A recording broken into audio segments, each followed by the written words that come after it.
Coulomb's law में जैसे कि हम देख चुके हैं कि अब फोर्स हम जानते हैं क्या है, इलेक्ट्रोस्टैटिक फोर्स। तो फोर्स क्योंकि वेक्टर क्वांटिटी है तो वेक्टर अप्रोच तो हमें देनी पड़ेगी कि अगर आप उसे एक एक्स वाई प्लेन में देख रहे हैं तो कैसे रिप्रेजेंटेशन होगी। देखिए मैंने पहले से एक डायग्राम बना रखा है जिसमें आपको क्लियरली दिख रहा है अगर आपके पास एक एक्स वाई प्लेन है तो 1 और 2 और 2 पोजीशंस जिसपे Q1 और Q2 प्लेस्ड है। अब Q1 का पोजीशन वेक्टर हमें दिख रहा है R1 और Q2 का पोजीशन वेक्टर हमें दिख रहा है R2। ये बेसिकली ओरिजिन से इनका डिस्टेंस है जिसे हमने वेक्टरली रिप्रेजेंट किया है, वेक्टर रिप्रेजेंटेशन में R1 R2। अब मैं चाहता हूं कि मैं फोर्स कैलकुलेट करूं। यहां पे मुझे निकालना है कि फोर्स कितनी होगी पॉइंट 2 पे 1 की वजह से, ठीक है, या मैं ये बोलूं कि 2 पे फोर्स कितनी लग रही है।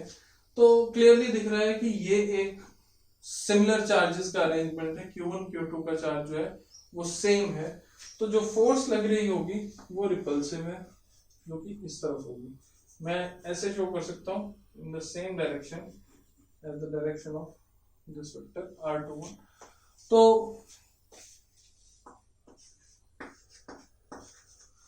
जो R21 वेक्टर की डायरेक्शन होगी वो वही डायरेक्शन होगी जो फोर्स की, ठीक है, दिख रहा है हमें। R21 वेक्टर ट्रायंगल लॉ की हेल्प से आप निकाल सकते हैं। This can easily be done since we know triangle law R2 is equal to R1 plus R21, this is triangle law। तो 1 से 2 का डिस्टेंस आपको पता है, ये वेक्टर जो है जिस डायरेक्शन में होगा उसी डायरेक्शन में फोर्स है। तो अब आप इस फोर्स को कैसे कैलकुलेट करेंगे। देखिए फोर्स को जब आप कैलकुलेट कर रहे हैं तो मैग्नीट्यूड तो आपको पता है जो कि कूलम्स लॉ में आप निकाल चुके हैं, that is 1/4πε0 Q1 Q2 R21। क्योंकि ये वेक्टर फॉर्म में मैं ले रहा हूं तो स्क्वायर, ठीक है, ये R21 वेक्टर है तो इसका आप मैग्नीट्यूड ले लीजिए, इसका स्क्वायर कर लो, तो दिस इज कूलम्स लॉ। लेकिन आपको फोर्स डिफाइन करनी है विद डायरेक्शन, तो डायरेक्शन तो यहां से नहीं पता चल रही है। डायरेक्शन निकालने के लिए आप ध्यान से देखिए 1/4πε0 एज इट इज, जो कांस्टेंट है वो कांस्टेंट ही रहेगा। Q1 Q2 as a product and R21 into R21 unit vector, यही होगा। क्योंकि फोर्स का मैग्नीट्यूड मेरे को पता है और मैं ये बोल रहा हूं कि इस फोर्स का डायरेक्शन वही होगा जो R21 वेक्टर का डायरेक्शन है, तो उसी डायरेक्शन में मैं एक यूनिट वेक्टर ले लूंगा, तो ये मेरा फोर्स आ गया है। Now this part is magnitude, this part is direction. और कुछ बुक्स में इसको ऐसे भी डिफाइन किया गया है। अब आप यूनिट वेक्टर जानते हैं, this is Q into R21 vector. मैंने ज्यादा कुछ नहीं किया, मैंने सिर्फ R21 यूनिट वेक्टर को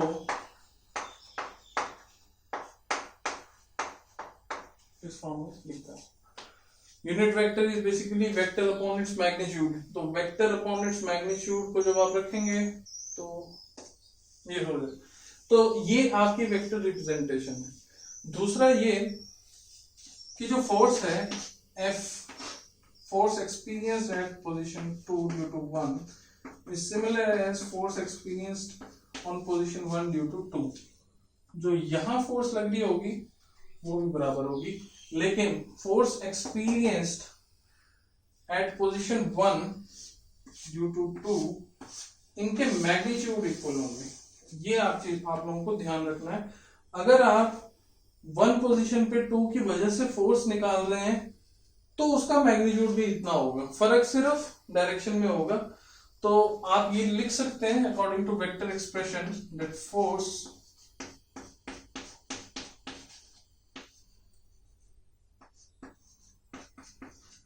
ये दोनों फोर्सेस एक दूसरे के मैग्नीट्यूड में इक्वल हैं बट अपोजिट हैं डायरेक्शंस में। This direction is basically the direction of R12 vector and this is the direction of r2 1 vector. तो जो फोर्स 1 पे होगी वो इस डायरेक्शन में होगी ड्यू टू 2, और जो फोर्स 2 पे होगी 1 की वजह से वो इस डायरेक्शन में होगी। तो सिर्फ यूनिट वेक्टर्स का डिफरेंस आएगा। अगर आप इस चीज को समझ रहे हैं कि यहाँ पे सिर्फ यूनिट वेक्टर्स का अगर मैं देखूं तो उस चेंज की वजह से ही डायरेक्शन में चेंज शो हो रहा है। This representation of force is called vector representation of force. इसको अब थोड़ा सा जनरल करके देखते हैं कि जनरली आप कैसे रिप्रेजेंट करेंगे किसी स्पेस में वेक्टर रिप्रेजेंटेशन के हिसाब से। तो जैसे कि आप देख रहे हैं कि अगर जनरल फॉर्म में हम वेक्टर अप्रोच लें तो मैं ये अज्यूम कर लेता हूँ जहां भी मेरा चार्ज प्लेस होगा वो एक पोजीशन है जो ओरिजिन में मान के ले सकता हूँ कि दिस इज ओरिजिन। तो ये एक एक्स और वाई एक्सिस में इस तरह से रिप्रेजेंटेशन आएगी। अब अगर मैं दो चार्जेस ले रहा हूँ Q and the small Q जो कि पोजीशन ए पे है, तो मेरे को ये पता, क्योंकि देखो आप फोर्स निकालेंगे दो चार्जेस के बीच में तो आपको एक चार्ज को तो ओरिजिन पे मानना ही पड़ेगा। तो मैंने इस चार्ज को एज्यूम किया ओरिजिन पे, और यहां से अगर मैं फोर्स कैलकुलेट करना चाहता हूं पोजीशन ए पे, तो direction is quite simple, this जो कि दिख रहा है सेम चार्जेस विल रिपेल। लेकिन आप उसको कैसे रिप्रेजेंट करेंगे? देखिए आर जो है वो डिस्टेंस है, ओरिजिन से इस चार्ज क्यू का डिस्टेंस है, जो कोऑर्डिनेट सिस्टम में आराम से हो सकता है। वेक्टर रिप्रेजेंटेशन में आप उसे पोजीशन वेक्टर की फॉर्म में डिनोट करते हैं लाइक दिस। बट फोर्स कैसे कैलकुलेट करेंगे? वेरी सिंपल, कांस्टेंट के मैं बार बार नहीं लिखूंगा, 1/4 pi epsilon naught, this is K product of the charges divide by. Now अगर आप मैग्नीट्यूड ले रहे हैं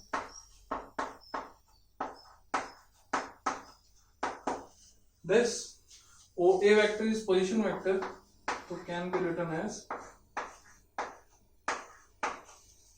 बहुत सिंपल है, ये हमारा वेक्टर फॉर्म रहेगा।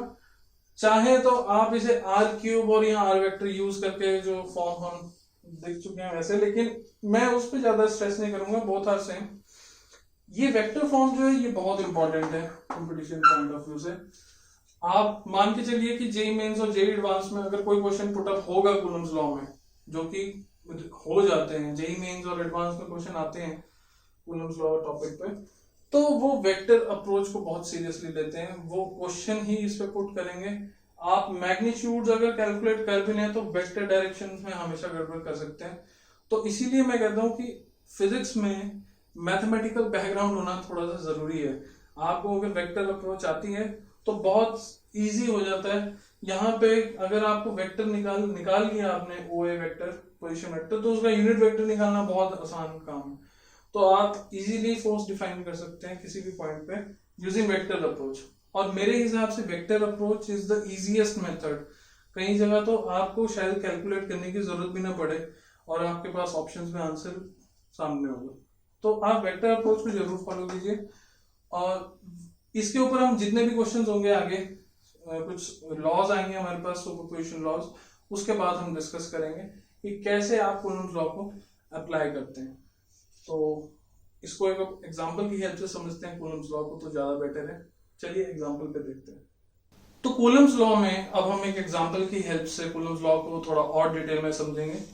जैसे कि आपको दिख रहा है एक्स एक्सिस के अलोंग दो चार्जेस प्लेस्ड हैं, एक पोजीशन ए पे है और एक पोजीशन बी पे है। This is 8 microcoulomb charge, this is 2 microcoulomb charge. Micro means this is actually 8 into 10 raised power minus 6 coulombs position A पे, एंड पोजीशन बी पे 2 into 10 raised power minus 6 coulombs. This is negative charge in polarity. Negative means they will attract each other. Question बहुत simple सा है कि अब हमें यह बताना है कि अगर ये चार्ज अरेंजमेंट है तो कोई एक्सटर्नल चार्ज कैसे रखा जाए अलोंग एक्स एक्सिस, जब वो net electric force zero experience करे।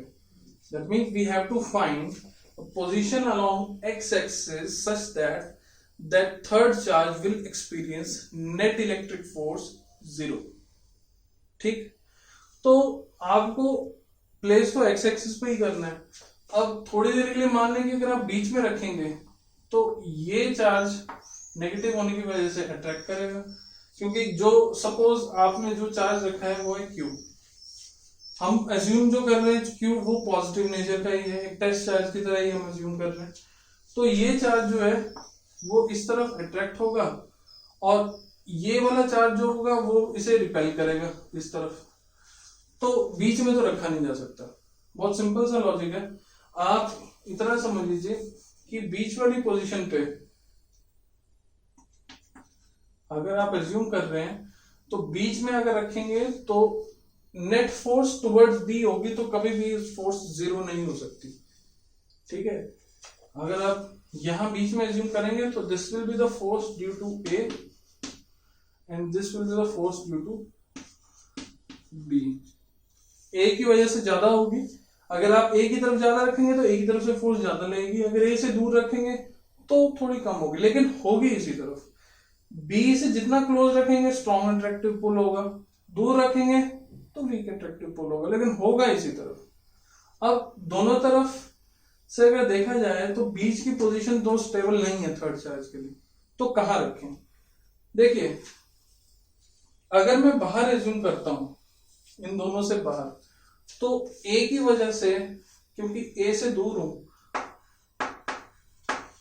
तो जो फोर्स होगी वो थोड़ी सी वीक होगी, लेकिन बी से पास हूं तो ये फोर्स स्ट्रॉन्ग होगी। तो ये फोर्सेस अपोजिट नेचर में हैं अगर ए और बी से बाहर मैं सी को एज्यूम करता हूं एट दिस पॉइंट। तो क्योंकि ये दोनों बाहर हैं, ए और बी से बाहर आ जाता है सी, तो थर्ड चार्ज जब यहां रखा जाएगा वो हो सकता है कि net electric force zero experience करे। इसका मतलब क्या हुआ? इसका मतलब बहुत सिंपल सा है कि अगर अपोजिट पोलैरिटी के चार्जेस आपको दिखते हैं, ये जो मैं इंपॉर्टेंट नोट्स बोलता हूं आप इसको जरूर कहीं नोट कीजिए। अगर आप अपोजिट पोलैरिटी का अरेंजमेंट देख रहे हैं तो ऐसा पॉइंट जहां पे नेट इलेक्ट्रिक फोर्स जीरो, वो हमेशा आपको उससे बाहर ही मिलेगा। ठीक है, और जो स्ट्रॉन्गेस्ट चार्ज हो, जैसे आपको दिख रहा है कि ए के ऊपर जो चार्ज है वो ज्यादा स्ट्रॉन्ग है, बी के ऊपर जो चार्ज है वो थोड़ा वीक है, this is 8 microcoulomb, this is 2 microcoulomb. Magnitude की बात कर रहा हूं मैं, तो जो मैग्नीट्यूड जिसका बड़ा होता है, ठीक है, जिसका मैग्नीट्यूड बड़ा होता है उससे आपको ज्यादा से ज्यादा डिस्टेंस मेंटेन करना है। बाहर का मतलब तो ये भी हो सकता था कि आप सी को यहां एज्यूम कर लेते हैं, सी यहां एज्यूम हो जाता, लेकिन होता क्या, strong repulsion towards this side and weak attractive pull from this side. आप इधर एज्यूम करते तो ए क्योंकि बड़ा चार्ज है 8 microcoulomb as compare to 2 microcoulomb, वो इधर रखे हुए टेस्ट चार्ज को बहुत स्ट्रांगली रिपेल कर देता है। ठीक है, और अगर आप इसको बी पोजीशन के हिसाब से देखें तो वो वीक अट्रैक्टिव पुल मिलता हमारे टेस्ट चार्ज को, तो ये पोजीशन सुटेबल कहीं से भी नहीं थी। ठीक है, अब हो सकता है कुछ लोगों को लग रहा हो कि आपने तो पॉजिटिव ही एज्यूम किया है, नेगेटिव एज्यूम करते तो कुछ और होता।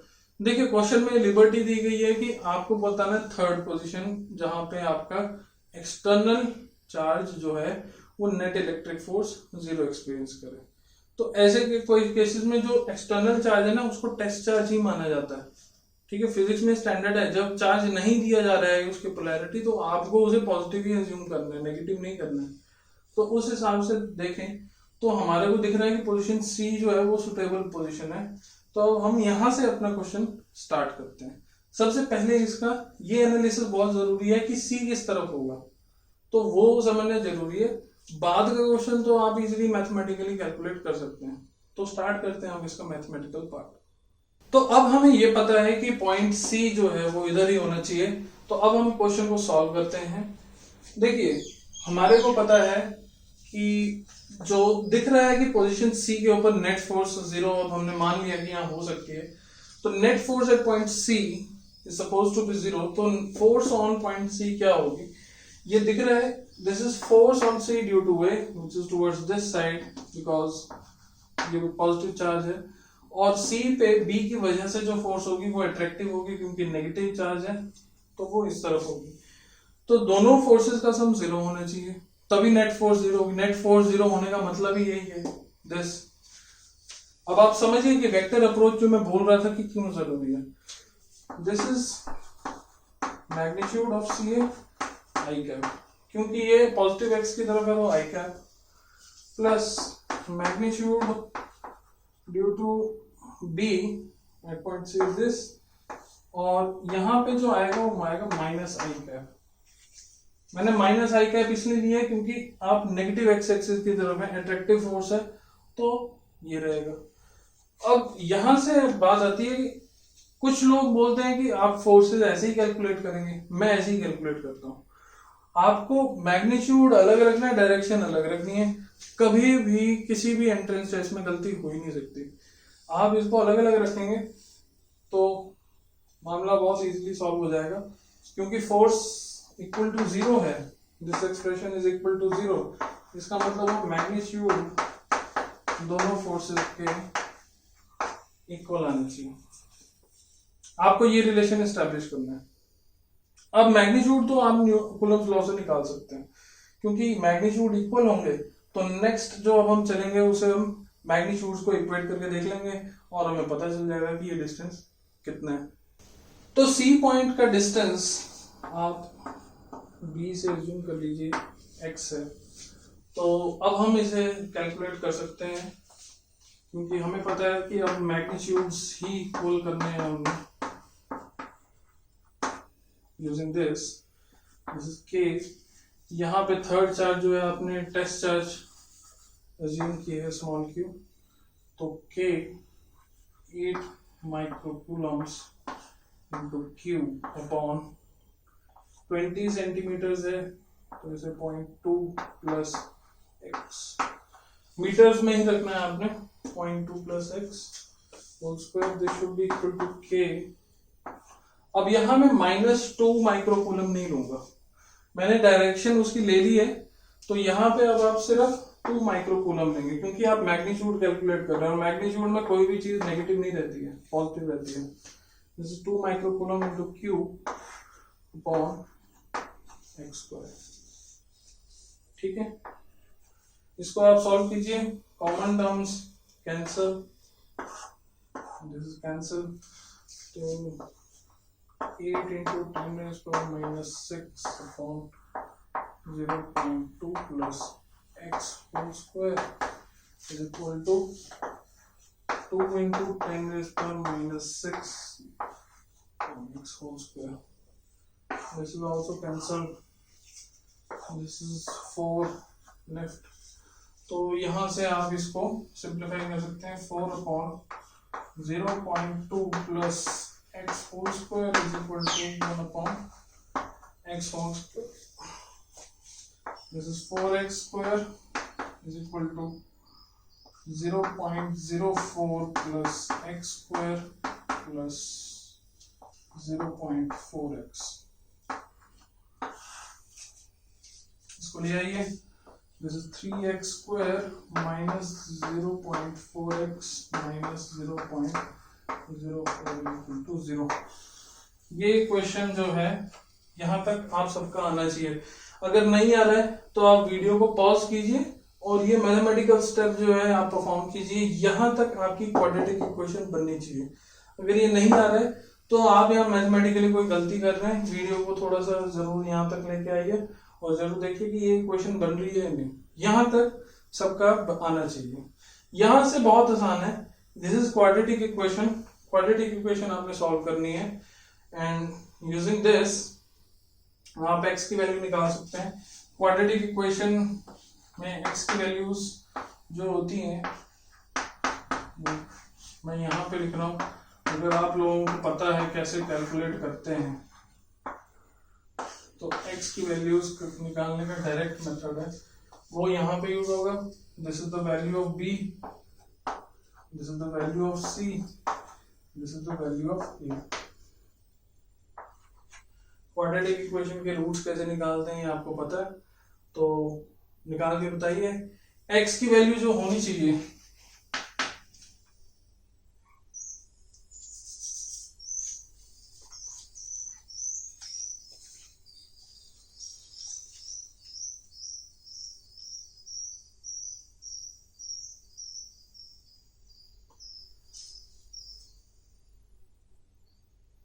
तो इस क्वाड्रेटिक इक्वेशन तक आपका ये स्टेप आना चाहिए, और क्वाड्रेटिक इक्वेशन फॉर्म होने के बाद x की वैल्यू आप डायरेक्ट निकाल सकते हैं। मैंने यहाँ लिखा है x की वैल्यू के लिए जो क्वाड्रेटिक के रूट्स निकलते हैं उसका डायरेक्ट फॉर्मूला है। जब आप सॉल्व करेंगे तो x की वैल्यू जो होगी वो 0.2 आएगी, विच इज 20 सेंटीमीटर। मतलब ये डिस्टेंस जो है वो 20 सेंटीमीटर है। ठीक है, कहने का मतलब अगर आप B से 20 सेंटीमीटर दूर किसी भी थर्ड चार्ज को रखेंगे, जो कि पॉजिटिव ही है या नेगेटिव भी हो सकता है, ये अब चार्ज के ऊपर डिपेंड नहीं कर रहा है, ये जनरल आपने निकाल लिया, तो 20 सेंटीमीटर दूर अगर कोई भी थर्ड चार्ज रखा जाएगा वो नेट फोर्स जो होगी 0 एक्सपीरियंस करेगा। तो इस तरह से आप कूलम्स लॉ को यूज करते हैं। आगे और भी क्वेश्चंस हम इसके लेंगे, आज के लिए इतना ही काफी है।